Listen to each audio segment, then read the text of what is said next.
स्वागत है। मैं हूं चंद्रशेखर धरनी। हरियाणा के लोकल बॉडी मिनिस्टर कमल गुप्ता जी हमारे साथ मौजूद हैं। गुप्ता जी, स्वागत है पंजाब केसरी में। नमस्कार। आपके चैनल के माध्यम से मैं जितने भी व्यूअर्स हैं उनको नमस्कार करता हूं, उनको प्रणाम करता हूं, नए साल की शुभकामनाएं देता हूं। गुप्ता जी, जिस प्रकार से राहुल गांधी की यात्रा निकली, आरएसएस पर उनका प्रमुख अटैक रहा, उसको लेकर आपकी टिप्पणी क्या है? नहीं, मुझे तो यही समझ में नहीं आता कोई यात्रा किस लिए निकाल रहे हैं।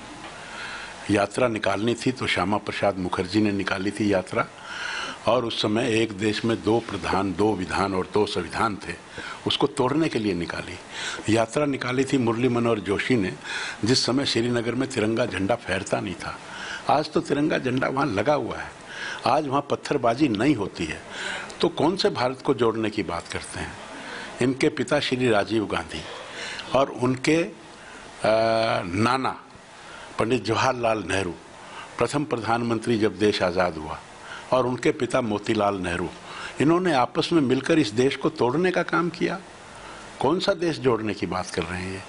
जम्मू कश्मीर राजा हरि सिंह ने भारतवर्ष को दिया, और जिसका जन्म पाकिस्तान का हुआ भी नहीं था, उसके कबाइलों ने हमारा 78,000 वर्ग किलोमीटर आज भी कब्जा रखा है, जिसको हम पाक ऑक्युपाइड कश्मीर कहते हैं। ये भी उन्हीं के समय में हुआ। किसने जोड़ने का काम किया? तोड़ने का काम इनके परिवार ने किया, इनकी पार्टी ने किया। आज ये 2 कदम चलकर और भारत को जोड़ने का नाम का श्रेय लेना चाहते हैं। जोड़ने का काम किया नरेंद्र मोदी ने। 600 साल की जिल्लत, बाबर आया, हमारे सभी धर्म मंदिर तोड़े, राम मंदिर तोड़ा, कृष्ण मंदिर तोड़ा। राम मंदिर 3 साल पहले बनाने का मार्ग प्रशस्त किया मोदी ने। जुड़ाव हिंदुस्तान में इससे आया। धारा 370 जो देश की आज़ादी के समय पंडित नेहरू ने लगवाई थी, उसको आज तोड़ने का काम मोदी जी ने किया। देश इन चीज़ों से जुड़ता है। ऐसे कैसे, कौन सा देश जोड़ने की बात कर रहे हैं ये? हरियाणा के अंदर क्योंकि भारत जोड़ो यात्रा निकल चुकी है, पंजाब में प्रवेश कर गई है। हरियाणा प्रदेश कांग्रेस के नेताओं का दावा है कि पानीपत की रैली बहुत सफल रही, हरियाणा में भव्य स्वागत जगह जगह किया गया। बार बार आपसे ये पूछ रहा हूँ कि ये भारत जोड़ो यात्रा अपने आप में मजाक है। मैंने अभी थोड़ी देर पहले आपको कहा, कौन सा भारत? आज तो श्रीनगर में वैसे ही तिरंगा झंडा फहरा रहा है, वहाँ पत्थरबाजी नहीं होती है। वहाँ के हमने 2 स्टेट बना दिए, एक यूनियन टेरिटरी बना दी। वहाँ का जो माहौल था धारा 370 से पहले का, वो हमने सारा खत्म कर दिया है। और 1962 में उस वक्त भी नेहरू जी प्रधानमंत्री थे। पूर्वी लद्दाख 38,000 वर्ग किलोमीटर, जो आज एक सही चीन बना हुआ है, किसने बनवाया वो? आज भारत देश में थोड़ी सी भी अगर कोई विदेशी हरकत करता है, चाहे वो उरी की बात हो, चाहे वो पुलवामा की बात हो, चाहे वो गलवान घाटी की बात हो, चाहे वो कारगिल की बात हो, आज आपने देखा कि कैसे रिएक्शन करते हैं। आज किसी की हिम्मत नहीं है।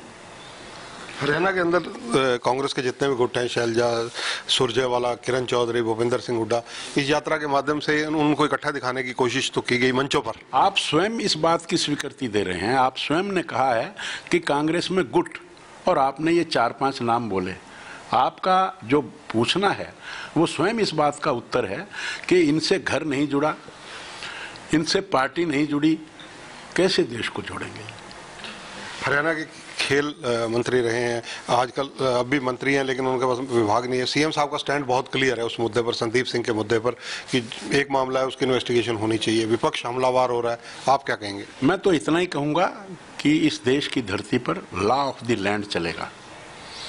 किसी ने कोई कसूर किया है तो लॉ ऑफ द लैंड अपना कोर्स लेगा, उसको पनिशमेंट देगा, और अगर किसी ने कुछ नहीं किया तो लॉ ऑफ द लैंड चलेगा, वो उसको पनिशमेंट नहीं देगा, वो उसको बरी करेगा। गुप्ता जी, आपके लोकल बॉडी डिपार्टमेंट की बात की जाए, विशेष रूप से किन चीज़ों पर इस नव वर्ष 2023 में फोकस है? देखिए, हमने बहुत सारी चीज़ें नई की हैं। हमने प्रॉपर्टी आईडी, मैं मानता हूं कि इसमें कुछ गलतियां हैं, उन गलतियों को सुधारने का काम हम कर रहे हैं। 42,75,000 प्रॉपर्टियां।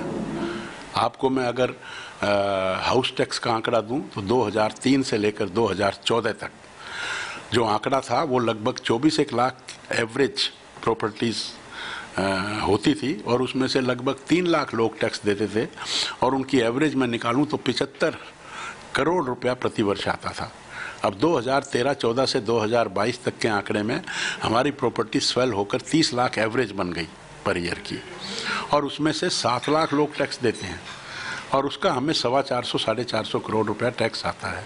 अब हमारी प्रॉपर्टीज़ बन जाएंगी 42,75,000 और इनका टैक्स जब हमारे पास आएगा अगले साल आपको पता लगेगा तो ये टैक्स 1,000 करोड़ से अधिक बनेगा।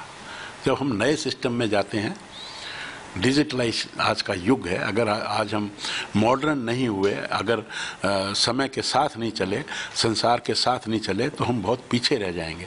तो ये पूरे देश में हरियाणा एक पहला राज्य होगा जिसने अपनी एक एक इंच प्रॉपर्टी को कलमबद्ध किया है, उसको कंप्यूटराइज्ड किया है, उसकी मैपिंग की है, उसको हमने कंप्यूटर पर डाला है।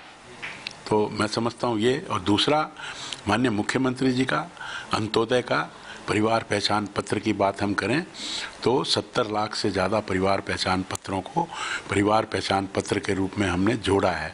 हमने इन पोर्टल्स को आधार कार्ड से लिंक किया है, हमने परिवार पहचान पत्र और प्रॉपर्टी आईडी को भी हमने इसमें आपस में लिंक करने का प्रयास किया है। हमने नगर दर्शन बनाया है।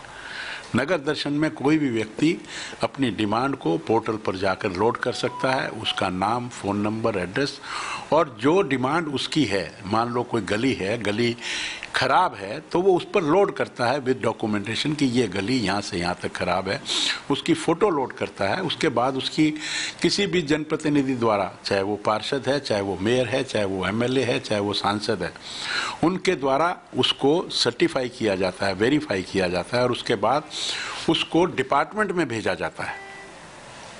डिपार्टमेंट उसकी फिजिबिलिटी, नॉन फिजिबिलिटी देखता है, ऑनलाइन देखता है और फिजिबिलिटी के बाद उसकी technical approval, financial approval, administrative approval होने के बाद, टेंडर लगने के बाद, टेंडर अलॉट होने के बाद वो काम कंप्लीट होता है।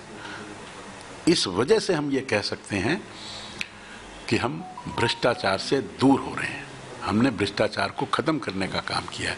किसी भी व्यक्ति को नगर निगम में डिमांड मनवाने के लिए आने की आवश्यकता नहीं है, उसको कोई कागज़ देकर रिसीट लेने की आवश्यकता नहीं है। ऐसे ही ग्राम दर्शन भी बना है। ऐसे अनेक पोर्टल हमारे, एक हरियाणा इंजीनियरिंग वर्क्स पोर्टल है, उसमें हमने हमारे जो जितने कर्मचारी हैं वो कर्मचारी भी अपने एस्टीमेट बनाकर उस पोर्टल पर डालते हैं। उस पोर्टल पर ही वर्क अलॉट होता है, टेंडर लगता है, वर्क कंप्लीट होता है। इस तरह के अनेक काम हमने करने का प्रयास किया है। परिवार पहचान पत्र सीएम साहब का एक ड्रीम प्रोजेक्ट है, इसका कितना लाभ आपके विभाग में रह रहा है? देखिए, जब हमने कोई भी अंत्योदय, जो समाज की अंतिम सीढ़ी पर व्यक्ति बैठा है, गरीब है, उसको अगर लाभ पहुंचाना है तो हमें ये पता होना चाहिए कि सबसे नीचे कौन है। यानी कि किसी की इनकम 25,000 रुपये सालाना है, हम एक बटन पर दबाकर हमें ये पता लग जाएगा कि इतने परिवार हमारे वो हैं जिनकी 25,000 रुपये सालाना से इनकम कम है। फिर 25 से 50 के कितने हैं, 50 से 1 लाख तक के कितने हैं, 1 लाख से 1,80,000 तक के कितने हैं। जब आपके पास कोई डाटा ही नहीं होगा, कोई जानकारी नहीं होगी, तो आप कैसे उसका उद्धार करेंगे, कैसे किसी भी योजना को वहाँ तक पहुँचाएंगे? तो मैं समझता हूँ कि ये एक बहुत बड़ी चीज़ है।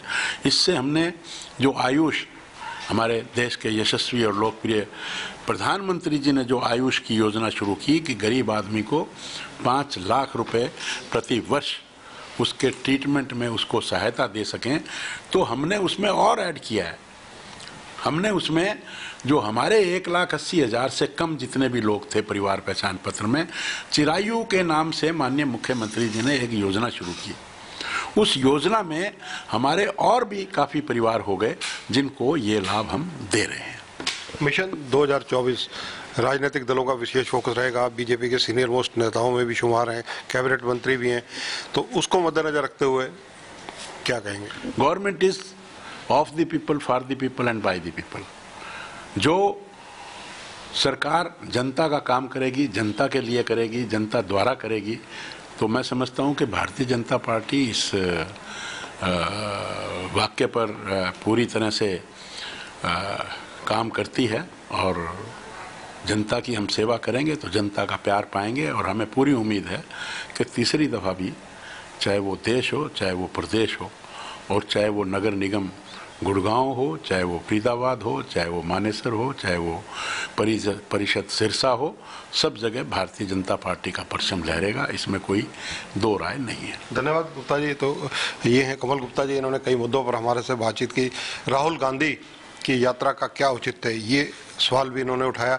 इसके साथ साथ जो विभाग के द्वारा कार्य किए जा रहे हैं, मंत्रालय के द्वारा कार्य किए जा रहे हैं, उनका भी जिक्र किया। कैमरामैन संजय सिंह के साथ चंद्रशेखर धरनी, पंजाब केसरी टीवी, चंडीगढ़। हमसे जुड़े रहने के लिए हमारे YouTube चैनल को सब्सक्राइब करें और नई वीडियो की नोटिफिकेशन के लिए बेल आइकॉन को दबाएं। अगर आप ये वीडियो Facebook पर देख रहे हैं तो लाइक जरूर करें और ज्यादा से ज्यादा शेयर करें। धन्यवाद।